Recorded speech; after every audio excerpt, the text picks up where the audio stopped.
There are many environmental projects. Groundwork has come together with the community to create a healthy and a clean environment in Hudson Valley. Here now to discuss those projects, we please welcome the Executive Director of Groundwork Hudson Valley, Brigitte Griswold, and former volunteer, Brianna Rohlehr. Thanks so much for coming with Bree. We'll talk about her later on. But Brigitte, give us a little bit about this. So tell us about what's going on.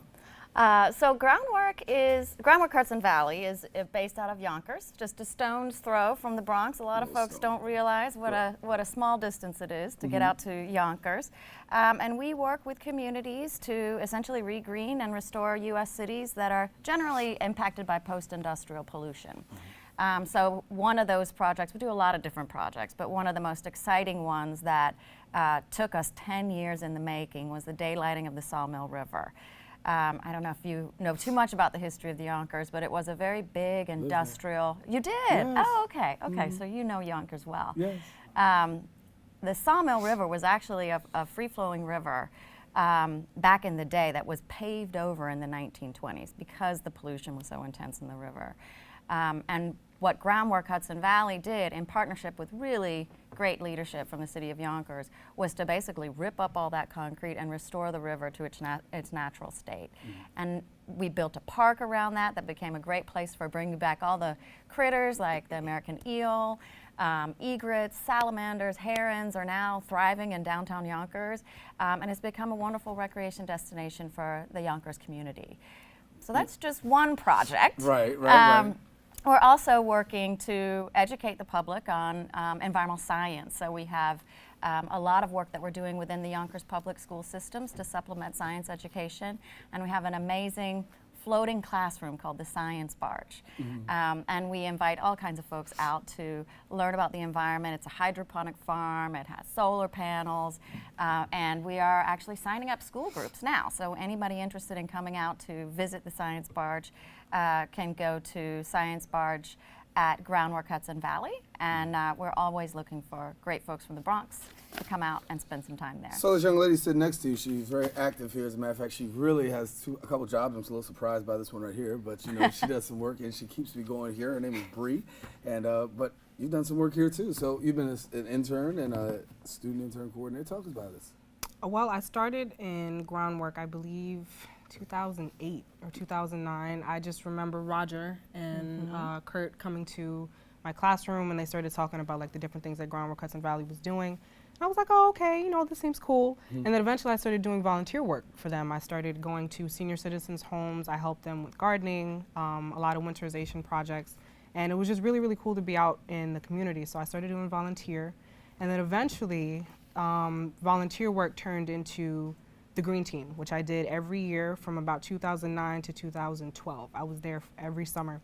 So we would be all over Westchester. We were in Yonkers. We may have been in like Dobbs Ferry doing like different community service projects. And a lot of it had to do with restoration. So we did a lot of like building bridges and building community gardens. So it was cool because I had never done anything like that before. Right.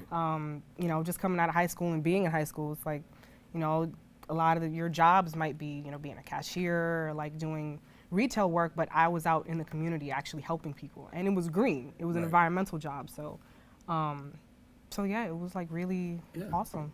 And it is awesome. And a lot of exposure. I mean, when you talk about somebody as a young person, have the opportunity to have exposure, and as she said, you know, we get kids exposed in a lot of different areas, but then to have the youth exposed in this kind of area is totally phenomenal. Absolutely. And you know, we still believe in the promise of green jobs, and environmental science jobs are growing, environmental engineering jobs are growing as cities really think about how to become more sustainable in the future. So Brianna is a wonderful, many wonderful examples of young people who were employed to really not only get exposed to careers in the green field, but to learn work skills and to really kind of now she's here at BronxNet running an internship program for young people here. So regardless of the field that our young people go into, we're really looking to empower them so that they can really be the future leaders we need. I'm gonna ask my producer if she can go back and throw back a couple of these pictures so we can talk about what we saw just a few minutes ago. And if we could throw this up here for as soon as she does, we'll have the opportunity to talk about it. But I wanted to, you know, share a little bit about the sawmill, and I think we saw some things with the sawmill, and I think they're coming with it right here. I see something back here, so well, Yeah, we'll go with this one. So these are our young people working. The Sawmill River actually is really an exciting project because it inspired the Bronx to begin to think about what was possible in unearthing the rivers here.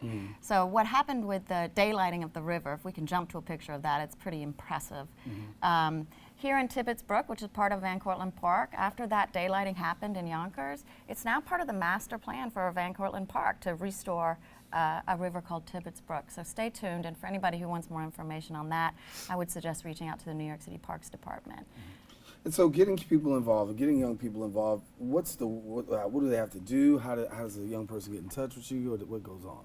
So we accept volunteers year-round, both on our science barge and our community gardens. Our summer youth employment program is really focused on Yonkers school children for the time being. So we're really looking to help young people get from the city of Yonkers, which doesn't have as much access to jobs in the community that are really exciting and going out and doing stuff that is green and helping to empower local residents to be change agents. So for Yonkers folks that want to get involved in Groundwork, please send an email to info@Groundwork Hudson Valley. We have a wonderful event coming up for folks that want to get outside and celebrate the spring with us around restoring the Sawmill River, where we get volunteers out from all around the boroughs, and that is on April 22nd. So you can go online to groundworkhudsonvalley.org to get more information about that and to sign out and come help us out and have fun with a day in the sun in Yonkers. And Bree, tell us a little bit about young people. If they want to get involved, what would you tell them about the experience? It was great. It was my first job. You know, being there every summer, and like I said, I really got to be in the community. And my brother was actually in that first picture, so he kind of like followed my footsteps in getting a job and actually taking initiative. But for young people, I would just say just reach out, and it's a great opportunity. You learn a lot about yourself, about your community. There's a lot of things I didn't know about Yonkers. I've been in Yonkers my entire life, and there were just some places I'm like, oh, I've never been here before. And then now as I'm driving through, sometimes I'm like, I remember, like there was a, the Walnut Community Garden, it's still there. And my group, I believe in 2010, built that. So every time I pass by it, I'm like, this is something that I did with my team. So I've made friends that I'm still friends with now, and that was over like 5 or 6 years ago. So it's just a great experience, like all around. Like I said, you're out in the community, you make friends, you meet people. If you get the chance to go across the nation, like I did, I went to Denver in 2011 to the Groundwork Youth Summit. So you get to meet kids or youth from like across the U.S. So it's just great. All right. Well, Brigitte and Bree, thank you so much for coming and sharing with us, and hopefully we get some young people inspired to be a part of Groundworks. Fantastic. Thank you so much for having us. Thank you so much. You were just on the teleprompter. She was just on the teleprompter, y'all. Then she jumps off the teleprompter and ends up on the set. All right, well, listen. That's what Bree does. All right, listen. We come to the end of our show today. That's right, we are out of show. I want to thank all of our guests for joining us. Most of all, I want to thank you, the viewer, for tuning in. Now, if you missed any part of today's show, guess what? You can catch the recablecast. Yeah, it comes on at 5 and 10 p.m. on Optimum's Channel 67. Verizon Files, we're 33, or you catch us anytime on the web at BronxNet.org. I'm Daren Hyman. It's been a pleasure coming to your homes. Until next time we meet, stay safe. Keep this channel wide open. Take care.